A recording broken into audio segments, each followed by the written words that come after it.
Aquí estamos de nuevo en el plató de Carolus Televisión, son las 4:30 en horario español, estamos grabando desde Madrid, capital de España, y vamos ya con esta sección de macroeconomía que tanto nos gusta. He traído unos gráficos, hoy corta, vamos a hacer corta ya que teníamos un programa muy movidito, ¿no? Con las ruedas de prensa de Christine Lagarde, de Powell, hemos tenido mucha noticia, hay que ir reposándola poco a poco. Los mercados, sabéis que esta clase de noticias, de discursos, no suelen reaccionar a corto plazo, sino en próximas sesiones iremos viendo el movimiento real. Repito que nosotros esperamos que sea un movimiento en contra del dólar y a favor de los pares que llevan de apellido el dólar, a favor del euro, a favor de la libra, a favor de los oceánicos.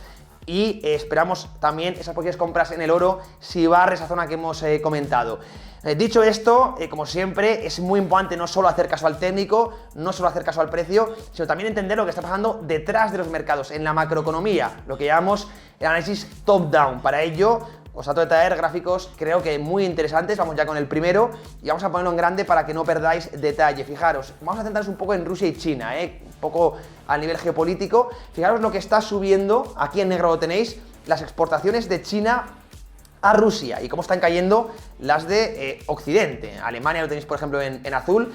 Esto es un cambio total de comercio. Sabéis que hemos vivido varias décadas donde el dólar ha sido la moneda más utilizada en las transacciones. Prácticamente el 55% de las transacciones del mundo se utiliza el dólar. Esto ha dado un privilegio exorbitante, digamos, a la Reserva Federal para imprimir moneda, incluso para financiar ciertos déficits, pero esto evidentemente está cambiando. Se están abriendo líneas de comercio fuera del dólar, poco a poco. Esto no es inmediato, evidentemente, son detalles que hablamos de décadas, pero es muy relevante. Este año 2022 es un año que va a ser totalmente histórico porque se ha utilizado el dólar como arma de guerra, lo utilizó Estados Unidos congelando las reservas rusas para tratar de debilitar, ¿no?, a Putin. Y esto es un precedente de libro, porque el eje de los BRICS, digamos China, India, Rusia, incluso Brasil, algunos países de Sudamérica, ya están con la mosca en la oreja. Si Estados Unidos ha sido capaz de utilizar el dólar como arma de guerra en el 2022, ¿por qué no lo va a hacer en próximos años cuando, por ejemplo, si China decide invadir Taiwán? Por poner un ejemplo, ¿no? Entonces, esto ha creado un mal precedente y creo que hay muchos muchos países que están intentando desdolarizarse, es decir, reducir su exposición a dólares. Y esto es un problema porque, bueno, reduciría la demanda global de dólares. Esto ya está pasando, repito que no es inmediato, que es algo de muy, muy largo plazo y quizás haga que el dólar deje de ser la moneda hegemónica, y esto sería terrorífico para Estados Unidos, que ha vivido de un buffet libre, gratis prácticamente, durante muchos años, desde que estableció en el año 71 Nixon el petrodólar, ¿no? Esto parece que está cambiando. Repito, son detalles que quizá no sean visibles en el corto plazo, pero que tenemos que empezar a pensar en el largo plazo. Parece que China ya está empezando a exportar, a comerciar mucho más con Rusia, no tanto con Occidente, y esto es una línea que van a querer seguir, ¿no?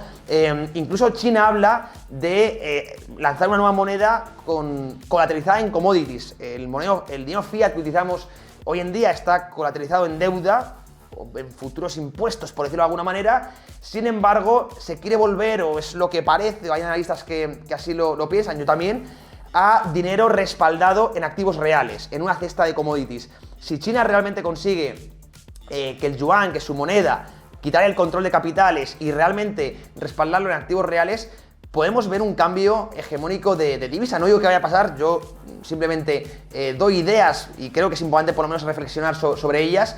Y importante, pues estos movimientos que estamos viendo, la foto que tenéis detrás de mí, el cómo está cambiando el comercio y cómo líneas que antes parecían claras, China, Estados Unidos, que aparte le permitía exportar deflación a Estados Unidos, y Estados Unidos ha vivido deslocalizando los precios productivos en China y comprando barato a China. Eso le ha permitido que las fuerzas inflacionarias se compensasen con esa fuerza deflacionaria. Si China ya no exporta tanto a Estados Unidos y Estados Unidos tiene que pagar más caro por productos que ya no son en China, cuidado, porque es una fuerza inflacionaria para Estados Unidos y, repito, muy malo para la Reserva Federal. Es que son detalles muy importantes que quizá se les haga poco caso en los medios generalistas, pero aquí les queremos dar siempre voz en Carolus Televisión. Para reflexionar estos cambios de ejes, ¿no?, que estamos viendo y que afectan mucho, evidentemente, a la divisa, al mercado monetario. Vamos ya con el siguiente gráfico, el segundo que os traigo para hoy. También nos quedamos con China. Y fijaros cómo, hablando de cambio hegemónico, esto es un gráfico interesantísimo, China está superando ya en esperanza de vida a Estados Unidos. Yo no sé cómo no hemos visto hoy telediarios, por lo menos en Estados Unidos, abriendo con esta noticia. Sé que no es agradable, pero Estados Unidos ha gastado millonadas en programas de salud pública. De hecho, tiene, por ejemplo, para que os hagáis una idea, quizá este dato no lo sepáis, gasta más porcentaje del PIB en sanidad pública que España y que muchos países de la Unión Europea. Sin embargo, a pesar de todos esos programas, no está consiguiendo subir su esperanza de vida, y sin embargo países como China, que tienen una clase media mucho menor que los países desarrollados, a pesar de que están creciendo mucho, sí lo están haciendo. Cuidado, porque hablamos de potenciales cambios hegemónicos también desde el lado social, ¿vale? Recordar que esta clase de detalles suelen crear muchas revueltas, ¿no? Cuando, evidentemente, puede haber influido mucho el coronavirus en este gráfico, pero yo lo veo muy relevante. Estamos hablando siempre del cambio, el nuevo orden, ¿no? Que dice Ray Dalio, fijándonos desde el lado económico, cómo China, esto es la trampa de Tucídides, ¿no? Cómo China puede estar superando poco a poco en riqueza, en ser la primera potencia a Estados Unidos. Se dice que en 2030, 2032 ya le puede ser el sorpaso, pero nunca nos fijamos desde el lado social. Pero es curioso que esperanza de vida, repito, China ya esté superando a Estados Unidos. Para mí una noticia tremenda esta que hemos visto hoy y que ha tenido poco eco. Y a pesar, insisto, de los enormes gastos y los déficits tremendos de Estados Unidos, financiados, monetizados por la Reserva Federal a través de esa facilidad y privilegio que tiene Estados Unidos de imprimir dólares sin causar inflación, ¿no? Vamos con el tercer gráfico, vamos a salir un poco del concepto geopolítico, del contexto chino. Esto es más a nivel técnico. Fijaros lo que os comentaba antes, cómo los institucionales, aquí lo vemos, están netamente cortos. Esto no pasaba ni siquiera en la gran crisis de 2008, es decir, ahora prácticamente todos los agentes institucionales, el dinero inteligente que llamo yo, están con enormes posiciones cortas por coberturas o por apuestas bajistas. ¿Qué quiere decir esto? Que a poco que se vayan cerrando esos cortos puede haber rebotes alcistas importantísimos, como el que vimos precisamente ayer con subidas del Nasdaq de más del 2%.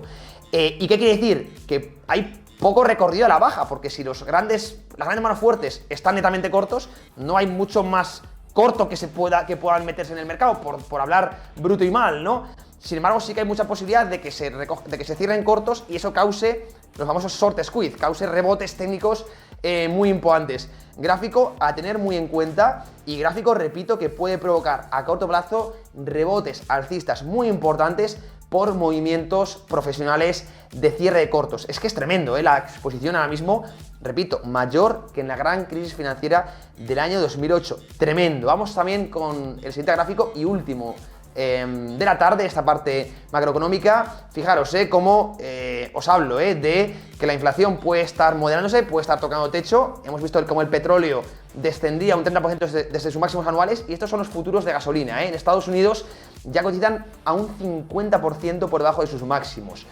Tremenda la espiral deflacionista. Este gráfico es importantísimo y nos hace pensar que el próximo dato de CPI, de IPC en Estados Unidos, que se publica el próximo martes, va a ser bueno. Estamos viendo como materias primas, no solo energía, también metales industriales, también alimentos, están viviendo una espiral deflacionista de libro. Espiral deflacionista sí, que se produce por expectativas de recesión y de que haya la demanda agregada. Pero, repito, si tenemos buenos datos de inflación, podemos ver un rally tremendo en las bolsas la próxima semana. Será el martes, ahí tenemos una oportunidad de trading, creo que muy buena, y sinceramente creo que lo vamos a ver, que vamos a ver el IPC por debajo de lo que espera el mercado, porque hemos visto caídas muy agresivas en las últimas semanas de materias primas que tienen mucho peso, evidentemente en el IPC, no tanto en el subyacente, pero sí en el IPC. El subyacente es el que excluye la energía y los alimentos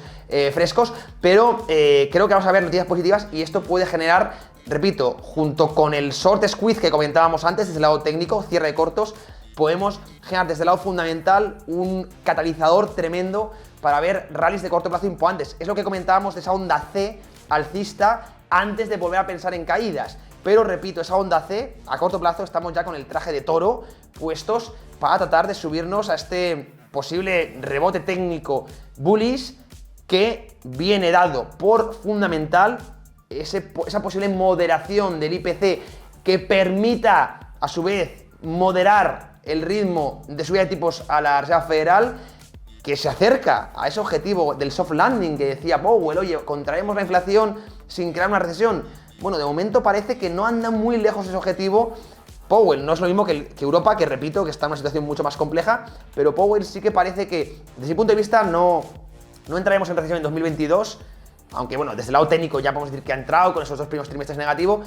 Creo que el año difícil va a ser 2023, sinceramente, cuando los amortiguadores sociales ya no existan y todo este impacto de los tipos de interés y de la caída del consumo lleguen a la economía. Ahí es cuando lo empezaremos a ver. Pero en este segundo semestre creo que hemos tenido alguna noticia positiva, repito, si la inflación va moderándose. Y creo que va a pasar, entre otras cosas, por gráficos como el que tengo detrás de mí, la caída tan brutal de los futuros, lo que esperan los futuros de gasolina, también petróleo, también lo estamos viendo en el cobre, bueno, en muchos commodities que son muy relevantes y por tanto creo que bueno, podemos tener buenas noticias y también vamos a tratar, como siempre, de aprovecharlas. Aquí no solo estamos para contar ideas, estrategias, sino para poner dinero detrás de ellas, ¿no? Esta es la parte macroeconómica que hemos hecho hoy, era muy cortita, la hemos hecho más breve que otros días, pero como digo, para invertir no solo tenemos que aprender el precio, que es importantísimo, es fundamental, sino también entender lo que hay detrás del mercado y cómo funcionan los mecanismos políticos, económicos, monetarios